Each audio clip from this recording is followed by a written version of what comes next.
Yo, what's going on, everybody? Welcome into the Jets Report. My name is Patrick Siepman, and coming up on today's show, I want to share with you guys a couple of sweet quotes from Aaron Glenn's press conference after that debacle of a game versus the New York Giants. Let's be honest, the Jets did not play their best football, but Aaron Glenn, he had some awesome quotes and should have you guys fired up. And then Abdul, standout rookie for the New York Giants, he got showing up on a play this past weekend, and he took to Twitter and gave his thoughts there. And then also Thibodeaux, Giants edge rusher, called out Justin Fields after his performances during joint practices. So we'll discuss all that on today's show. But I was just already starting to think about week one, and I can't wait. Like, preseason football is fun. Like, it's cool to see these guys try to battle it out, make the 53-man roster, but I can't wait for that week one matchup in MetLife Stadium. Aaron Rodgers and the Steelers coming into town, taking on Justin Fields, Aaron Glenn, and this new-look New York Jets team. I can't wait for it. If you guys are fired up as well and want the Jets to start the season off 1-0, go down there, hit that thumbs-up icon for us, help us out. Hey, let's see if we can get to 500 likes on today's show, and also this helps us push this video out to more and more Jets fans. So if you guys could, go down there, hit that thumbs-up icon. All right, so Aaron Glenn, it was hilarious. He was clearly not happy about the performance that his Jets team put out there this past Saturday night. He was furious walking off at halftime, just saying, we need to be better. And he was dropping some bars in the press conference after the game. First off, saying this: overall, in general, it wasn't good enough. I don't care if it was the starting offense. I don't care if it was the second-team offense, the third-team offense. I'm just going to say that overall, it wasn't good enough. And, the NFL world, and Aaron Glenn, he obviously knows this, it can humble you very fast. Where, all of Jets Nation, after that preseason Week 1 victory over the Green Bay Packers, we're saying, oh, Justin Fields looks great. His defense was humming. It is all good in the land of New York Jets fans. And then just 1 week later, everybody's acting like the house is burning down. Everybody's freaking out. Like, the NFL world, week to week, can change so fast, and it can humble you. But Glenn even had more to say after that Week 2 matchup versus the Giants, saying, listen, I thought we ran the ball fairly well, but overall, I thought we were sloppy. And the guys know that. We had too many drop passes. Our passing game has to be better. We all know that, and it will be better. But again, we just have to go back to work. That's what next week is going to be about. And, if there was a positive for the first-team offense versus the Giants, it was the run game. They had that one drive, their second possession, where they were moving the ball right up the field without throwing the football. But then once they were forced to throw it, definitely, offense stalled out a little bit. Fields was staring down Garrett Wilson just a little too much, which is going to happen. But as long as he's able to work out those kinks in his game where, he's just got to realize, hey, if Garrett's taken away, I can trust these other guys. I can trust the Mason Taylor. I can trust the Tyler Johnson and Josh Reynolds, or just drop it off to the back, or just use your legs. But the pressure from the Giants' defensive line was getting to him a little bit, and the Giants' DBs, if we're getting physical on the outside with Garrett Wilson. But, in terms of the run game, that will be the backbone of the offense. That should raise the floor of this offense, I think, higher than people think. Now, if the Jets want to potentially, nab the 7th seed in the AFC, or if they want to be around a 500 football team, it will be the pass game that has to step up. But Glenn just talking about how the NFL world can humble you, and he said this: it's the beauty of this game because it always teaches you lessons. 1 week, man, you can be riding high because things are going extremely well. And then the next week, man, it can put you on your ass. It can put you on your ass. And the thing about it, man, if you want to be a winning team, you always have to do everything you can to stay at that level of always keeping things above board. And we didn't do that today. And listen, it's not always going to be sunshine and rainbows this season. Like, the Jets will go through a couple of stretches where the offense can't get going, or maybe the defense gets gashed a couple of games. But as long as you don't, have 2 bad games that can turn into 5 bad games. Can you have 2 bad games, then bounce back, learn from it, and pick up a big-time win? I feel like this, the Jets preseason, I think, is going to be a perfect example of how the regular season is going to go, where maybe the Jets could shock the world and beat like the Buffalo Bills during week 2 and then lay a stinker the following week. I think there will be ups and downs throughout this entire season, but at least with Aaron Glenn at head coach, he knows how to kind of navigate that ship, where now they know, hey, even if we go and have a massive win week 1 versus the Pittsburgh Steelers, we can't get too high because now we know we can get humbled very fast, which they did during week 2. But I think this week 2 loss, I just think it's going to be a positive. And it sucks right now. Giants fans are talking crazy on Twitter, and we'll dive into all that here in a second. But it's just good to know that you have a guy like Aaron Glenn who can, navigate the ship, can just maintain and just have a level of consistency within this organization, which hasn't been there over the last couple of years. So, hey, Aaron Glenn, he's here. Accountability is here. And if you guys want to show him some love, give me those AGs down below in the comment section.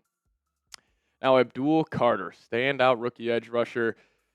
He called out the Jets on Twitter the day after the game, and I just want to give you guys some thoughts on that. But before we do so, today's show is brought to you by Prize Picks, and preseason football is here, and college football is here as well. So don't miss any of the action this season on Prize Picks. And if you guys download the Prize Picks app today and plug in promo code CLNS, you guys will get $50 in lineups after you play your first $5 lineup. That's code CLNS to get $50 in lineups after you play your first $5 lineup.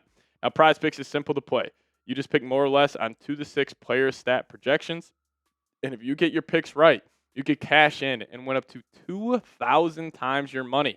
Prize Picks is also the best way to get action on sports in more than 40 states, including California, Texas, Florida, and Georgia. Prize Picks puts their members first, so all the withdrawals are fast, safe, and secure. Prize Picks offers Venmo, Apple Pay, MasterCard, and more for quick and easy deposits into your account this football season. And Prize Picks, I already started cooking up a lineup for the Monday night game here coming up between the Commanders and the Bengals, where I'm going to take Sam Hartman, the more on his passing yards at 85.5. Then I'm going to go more on Taj Brooks, 31.5 rushing yards. But they also have a free square for you guys where Avery Johnson, Kansas State quarterback, if he just has one passing yard, that will be one win on Prize Picks. So take advantage, throw that free square in all of your lineups this weekend. And if you guys download the Prize Picks app today and plug in promo code CLNS, we'll hook you guys up with $50 in lineups after you play your first $5 lineup. That's code CLNS to get $50 in lineups after you play your first $5 lineup. But shout out to Prize Picks for sponsoring today's edition of the Jets Report. Prize Picks, run your game. All right, so good old friend Abdul Carter was, obviously got embarrassed on a certain play this past Saturday, and he took to Twitter saying this might be the only highlight of the Jets all season. And we put BTA, belt the ass, weak ass Chip, ate that MFer like barbecue.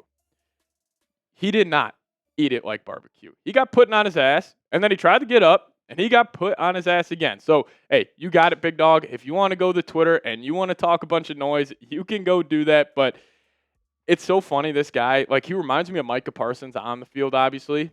But he's also starting to remind me of Micah Parsons off the field, where obviously Micah has that podcast. It'll go viral every once in a while for having some ludicrous quote. And, Abdul Carter, I understand that Giants team, maybe they were putting belt to ass against the Jets, but was Abdul Carter? Not necessarily. His overall PFF grade this past weekend was 46.9. Run defense, 62.2. And when the Jets were running the football pretty effectively, Braylon Allen, Breece Hall, they were able to run right past Abdul Carter. Elijah Vera Tucker had a great rep against him, flushing him completely out of the play, and Breece Hall went right behind that. And this also isn't in 5 snaps. This was in at least 19 snaps. And, Abdul saying this on Twitter, it caused Jets and Giants fans just be throwing haymakers back and forth, calling each other out. I honestly think both fan bases need to relax a little bit. These have been the worst 2 teams in the National Football League for the last 8 seasons. I understand the Giants at least have a playoff win in there, and they've had a little bit more of postseason success, I guess, but you're damn near the same. I mean, the Jets 41-91, the Giants 40-91-1. Both these teams have not been good, and it's just hilarious to see both these fan bases being like, "Oh no, we're better than you. We're better than you." It's like, it's kind of like a homeless man calling another homeless man broke. What are you doing? You guys both look silly. So I think both fan bases need to relax, but New York fans, they just want a good football team, and hopefully it ends up being the New York Jets this season. But you guys let me know. Better record in 2025. Give me an NYG for the Giants, or give me an NYJ for the New York Jets. I will be spamming the NYJs down below, and you guys should as well. But let me know your thoughts in the comment section. So Pat Leonard tweeting this out. This was coming after joint practices this past weekend. Giants edge rusher Kayvon Thibodeaux was asked for his evaluation of Justin Fields as the quarterback after 2 days of practice against the Jets. Thibodeaux says he honestly can't give one because Fields had to spend so much time running and scrambling away from the Giants pass rush. And I think the Giants, they just got a bunch of tough guys on this team. Like Kayvon Thibodeaux, he's pumping his chest out. Abdul Carter pumping their chest out over a couple of joint practices and some preseason and a preseason game. I just don't understand it. I understand it's the offseason. These guys, they're competitors. They're top of the world class athletes, and they love talking noise. And I'm sure they're doing it on the football field as well. But going to the media and taking a subtle shot at Justin Fields, I thought it was unnecessary. Considering this guy, Kayvon Thibodeaux, it's probably news to you. You won't be on the Giants next year. You're either going to get traded this year at the deadline, and they're not going to pay you big time money because they're turning this franchise over at the edge rusher position to Brian Burns and Abdul Carter. So we'll probably see Kayvon Thibodeaux wearing a Panthers uniform this time next season, and we'll see if he's still in all the headlines then. But I think it just stems back to people love hating on Justin Fields. Like, I understand this guy did not play well against the Giants. He could not pass the ball, at all. He was just struggling. Couldn't find any sort of rhythm, but if this was any other quarterback, I don't think it would have had this type of uproar. Like, nobody in New York is saying, oh, Justin Fields is for sure going to be the franchise guy. Justin Fields is going to turn this franchise around. Now, yes, there's some optimism in the organization and with the fan base that he can potentially be that guy. But anytime either a fan or a player has a chance to be like, oh, I told you Justin Fields isn't that guy. Can't pass from the pocket. It's like kind of like we know. Like, we know his red flags of the game. We know, his shortcomings, but I just and I don't know if this is just me because I'm rooting for Justin Fields so heavily this year just to kind of shut up a bunch of the noise because I do feel like he is a starting caliber quarterback in the National Football League. I think he'll have a bounce back year. I think this will be the best year we have seen from Justin Fields, and just keep on using that hate as motivation, man. Keep on building that chip on your shoulder. But if you guys made it to the end of today's show, hit me with the Go Jets down below in the comments section. Um, just crazy times we live in with Giants fans, man. Maybe one of the most delusional fan bases in the National Football League outside of the Chicago Bears. But hey, if you guys made it to the end, give me a Go Jets down below. Hit that subscribe button on your way out. We'll see you guys next time. Go Jets.